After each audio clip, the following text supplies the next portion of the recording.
퀴즈입니다. 퀴즈.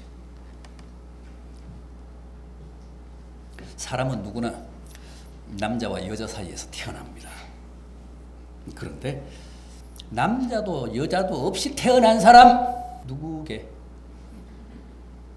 누굽니까? 아니, 누구나 우리는 다 남녀 사이에서 태어나잖아요. 그런데 남자도 여자도 없이 태어난 사람 정답 없어요? 아담이잖아. 아담. 여자도 남자도 없이 하나님이 흙으로 창조하셨잖아요. 더 쉬운 문제입니다. 여자 없이 남자에게서 태어난 사람 정답.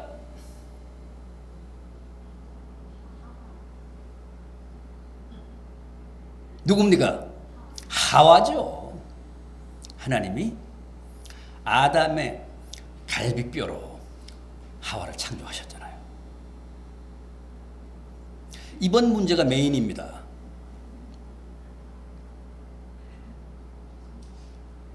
남자 없이 여자에게서 태어난 분? 네. 그것만 아시면 됩니다. 그것만 아시면 됩니다. 예수님이죠. 그래서 주님을 뭐라고 한다고요? 여자의 후손이라고 하잖아요. 여자의 후손. 잘하시네.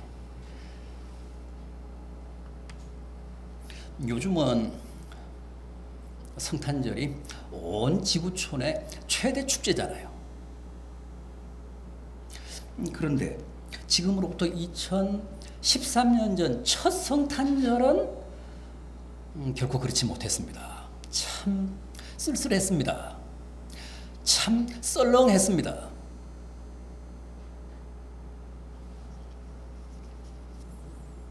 주님을 반기고 환영한 사람들보다는 오히려 무관심하고 달가워하지 않고 적대한 사람들이 더 많았습니다. 그것은 그들이 주님의 성탄을 몰랐기 때문만도 아니었습니다. 마태복음 2장 1절 이하를 보면 동방박사들이 예루살렘에 도착해서 유대인의 왕으로 나신 이가 어디 계시뇨? 우리가 그의 별을 보고 경배하러 왔노라. 그러자 온 예루살렘이 소동했다고 했습니다. 그럼에도 정작 그들 중에 동방박사들과 함께 베들레헴까지 가서 주님을 경배한 사람은 한 사람도 없었습니다.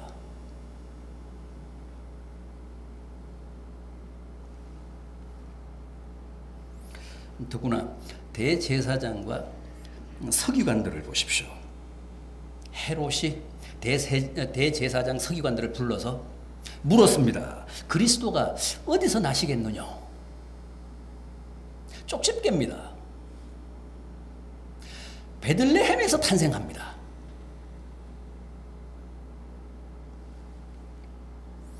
예루살렘에서 베들레헴까지는 10km. 불과 10km. 25리.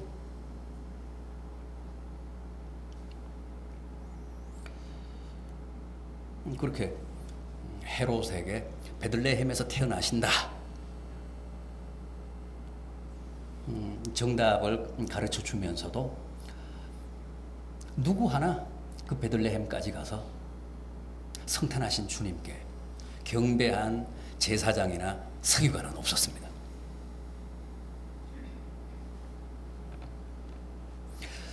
왜 그랬을까요?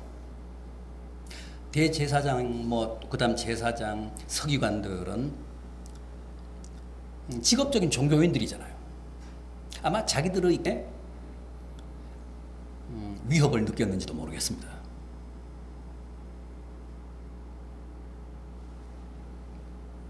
헤롯은 어떻게 반응했습니까? 뜻밖에도 주님의 성탄 소식에 가장 예민하게 반응한 사람이 헤롯입니다.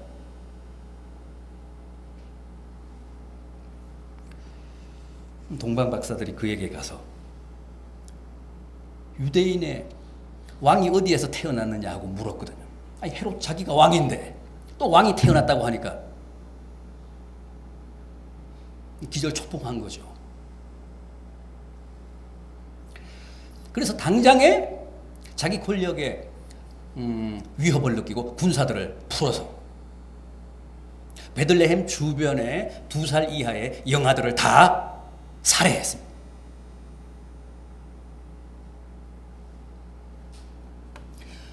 여관 주인 보십시오.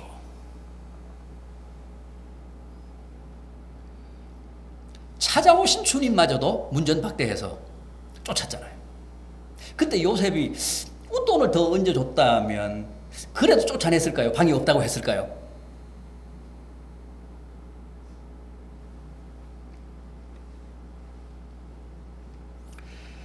자, 보십시오.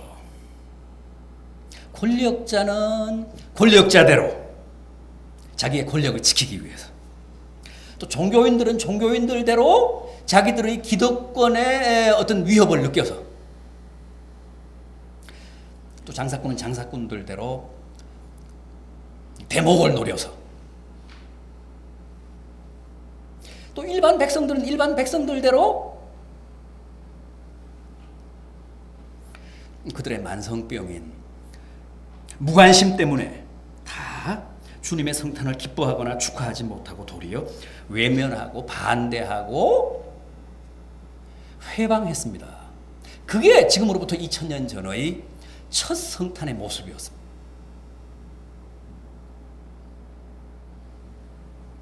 물론 그때도 성탄을 돕고 환영한 소수가 없었던 것은 아닙니다. 그 대표적인 인물이 바로 누굽니까?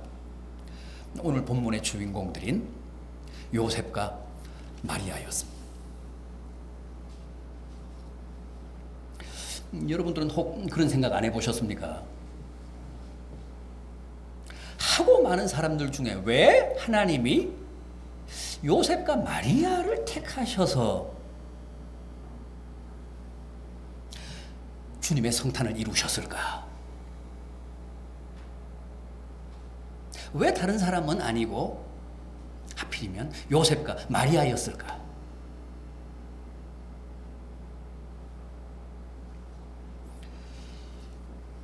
절대 우연이 아니고 그것도 아마 필연일 텐데, 대체 무슨 이유로 하나님이 요셉과 마리아를 택하셔서 그들로 하여금 주님의 육신의 부모가 되게 하셨을까?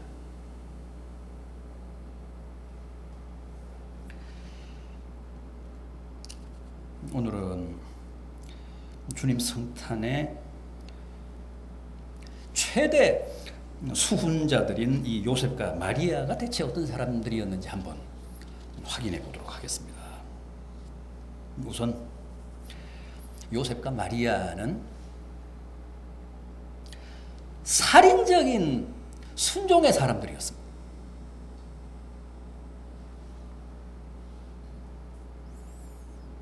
마태복음 1장 24절을 보면 요셉이 잠에서 깨어 일어나 주의 사자의 분부대로 행하여 그의 아내를 데려왔다 그랬습니다. 원래는 마리아의 임신 사실, 임신 소식을 듣고 요셉이 굉장히 고민했잖아요. 그래서 이걸 크게 떠벌리지 않고 조용하게 그냥 매듭을 짓기 위해서 그 파혼을 하려고 했습니다. 그런데 밤에 천사가 나타나서 내 아내 마리아 데려오기를 두려워하지 말아라. 그러니까 천사가 말한 그대로 잠에서 깨어나자마자 가서 마리아를 데려왔다는 겁니다. 또 아들을 낳으리니 이름을 예수라 하라. 그렇게 당부했는데 그 말씀도 그대로 접수했습니다.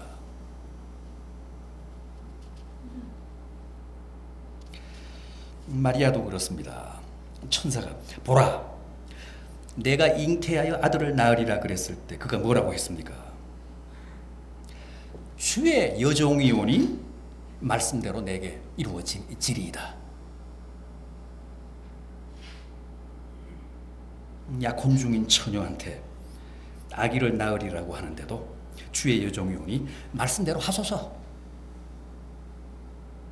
그렇게 반응했다는 겁니다. 그렇게 순종했다는 겁니다.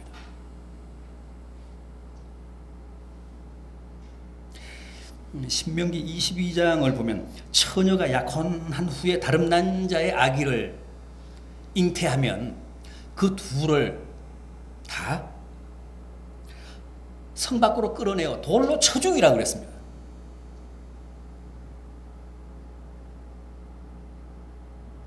그러니까 당신 마리아의 순종은 얼마나 비상합니까? 당장에 성 밖으로 끌려나가서 돌에 맞아 죽을 수도 있습니다.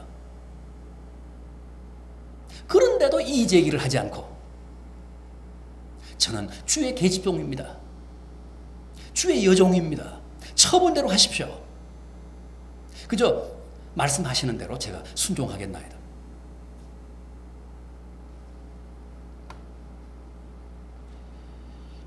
아니, 남자를 모르는 수처녀에게 아기를 베게 하겠다는데도 어떻게 그걸 용납합니까? 아니, 잠깐만요. 제가 며칠 고민해 보겠습니다. 적어도 그런 반응쯤은 보여야 되지 않습니까?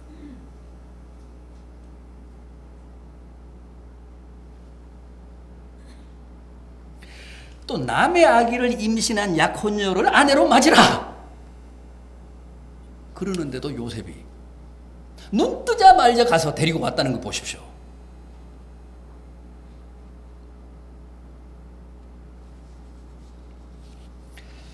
또 아기를 낳기까지 동침하지 말라. 심지어는 호족상 엄연히 자기의 맏아들인데도 그 아비에게 이름 지을 권리마저도 안 줍니다. 예수라고 하라. 그런데도 다 순종했습니다.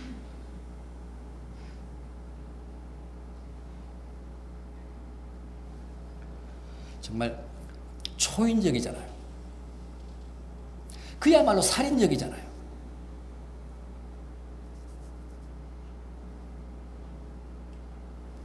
요셉과 마리아는 바로 그런 사람들이었습니다.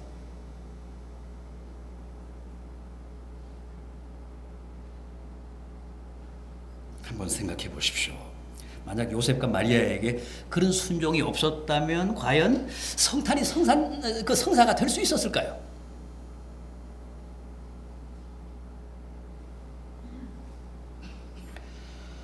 여러분, 주님은 올해도 반드시 말씀과 주님의 분부에 무조건 순종하는 성도, 순종하는 가정에 남다른 성탄의 은혜를 부어주실 줄로 믿습니다. 그게 주님의 말씀이라는 이유로 무조건 복종해야 합니다.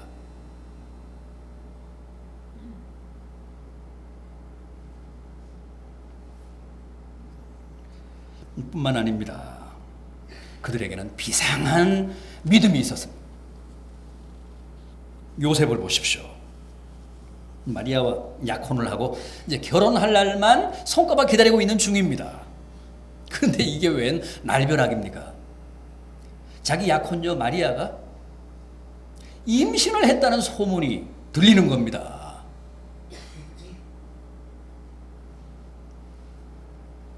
이제 곧 결혼을 해서 자기 아기를 낳아야 되는데 마리아가 지금 남의 아기를 임신했다는 거예요.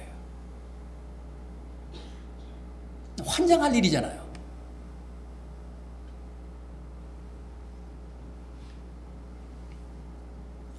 얼마나 괴롭고 절망스러웠으면 결국 고민하다가 파혼을 결심을 했겠습니까? 그런데 그날 밤에 천사가 나타난 겁니다. 주의 사자가 나타난 거예요. 그에게 잉태된 자는 성령으로 된 것이라. 아들을 낳으리니 이름을 예수라 하라. 이는 그가 자기 백성을 저희 죄에서 구원할 자이시니라. 이것도 사실은 황당하기 그지없습니다. 성령으로 임신을 했다. 저가 자기 백성을 저희 죄에서 구원할 자다. 여러분 같으면 이걸 곧이곧대로 믿겠습니까?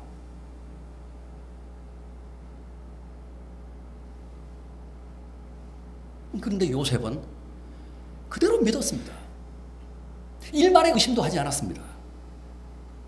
그 말씀에 아무런 의문을 품지 않았습니다. 그랬기 때문에 잠에서 깨어나자마자 주의 사자의 분부대로 다 행했다고 합니다.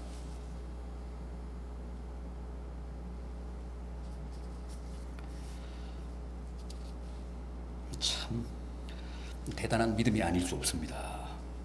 만약 그때 요셉이 천사의 현몽을 믿지 않았다면, 그래서 그 계시를 그냥 개꿈으로 치부했다면 어떻게 됐을까요? 당연히 마리아의 신변과 잉태되신 주님의 운명에 큰 위기가 닥쳤을 겁니다.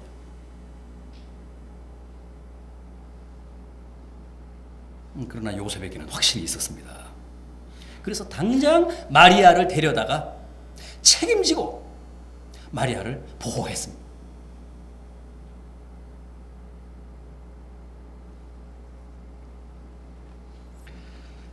그리고 뱃속에 아기 예수를 잘 지켜서 마침내는 그가 자기 백성을 저희 죄에서 구원하시게 했습니다.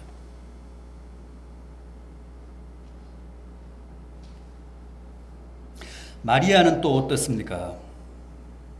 천사 가브리엘이 내가 잉태하여 아들을 낳으리라고 했을 때 마리아가 그렇게 반응했습니다. 나는 남자를 알지 못하니 어찌 이런 일이 제게 있을 수 있습니까? 그러자 천사가 대저 하나님의 모든 말씀은 능하지 못하심이 없느니라. 하나님은 말씀으로 모든 것을 하실 수 있다. 그러자 그는 더 이상 시비하지 않습니다. 네, 말씀대로 제게 이루어질 줄 믿습니다. 말씀대로 하십시오. 처분대로 하십시오. 제가 순종하겠습니다. 무조건 제가 따르겠습니다.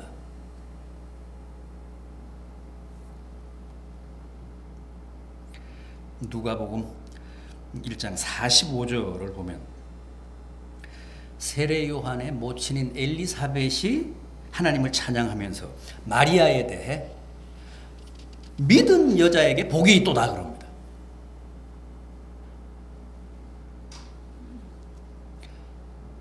마리아에 대해서 믿은 여자라고 합니다. 그렇습니다. 마리아는 믿은 여자, 믿음의 여자였습니다. 그리고 그 믿음은 목숨까지도 건 비상한 믿음이었습니다. 이렇듯 하나님이 괜히 마리아와 요셉을 성탄의 주역으로 택하신 게 아닙니다. 그들에게는 다 그만한 믿음이 있었습니다. 오늘날도 마찬가지입니다. 믿음 있는 성도들을 통해 하나님은 당신의 성탄의 영광을 드러내십니다. 믿음 있는 가정에 하나님은 성탄의 은혜를 아낌없이 부어주십니다.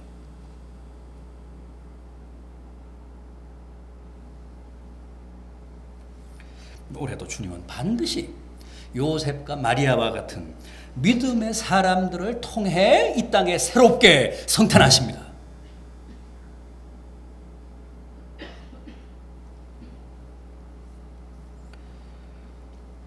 또 있습니다. 그들은 죽기를 각오한 헌신의 사람들이었습니다.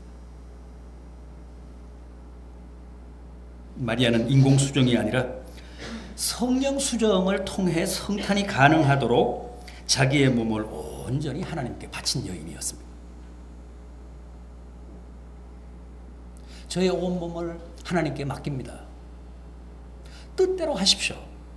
원하는 대로 쓰십시오.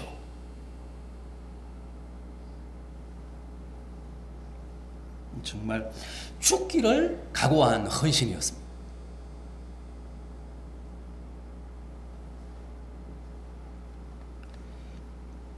이 누가복음 2장 34절을 보면 시므온이 마리아에 대해 이렇게 말합니다.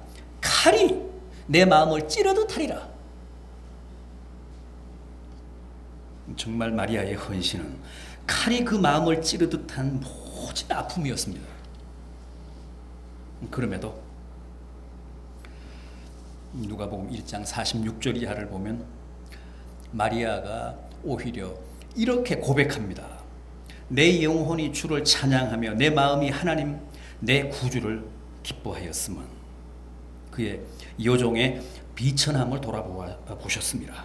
보라, 이제 후로는 만세의 나를 복이 있다 일컬으리로다.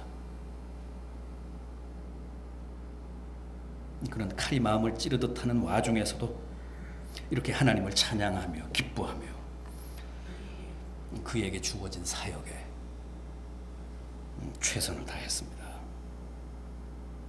주께서 이 여종의 비천함을 돌아보셨다며 오히려 황송해하면서 자기의 온몸을 하나님께 헌상했습니다.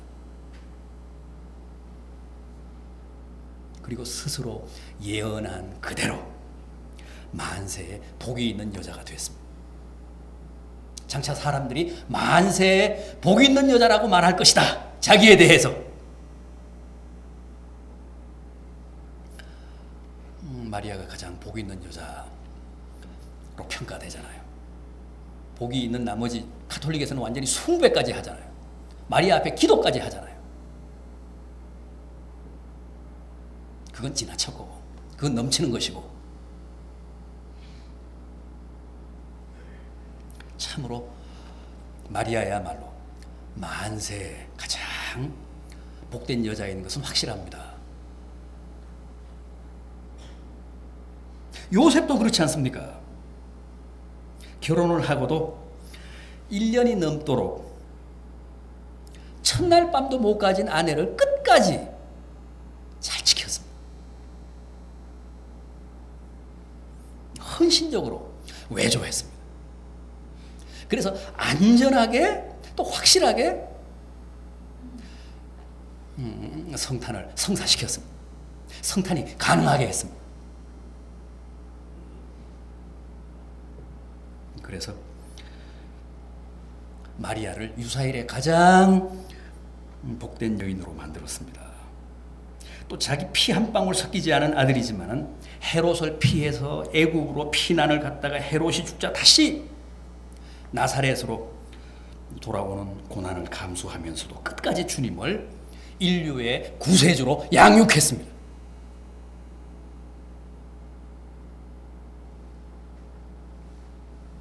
생각해 보십시오. 요셉의 그런 헌신적인 희생이 없었던들 과연 주님과 마리아의 안녕이 보장이 됐을까?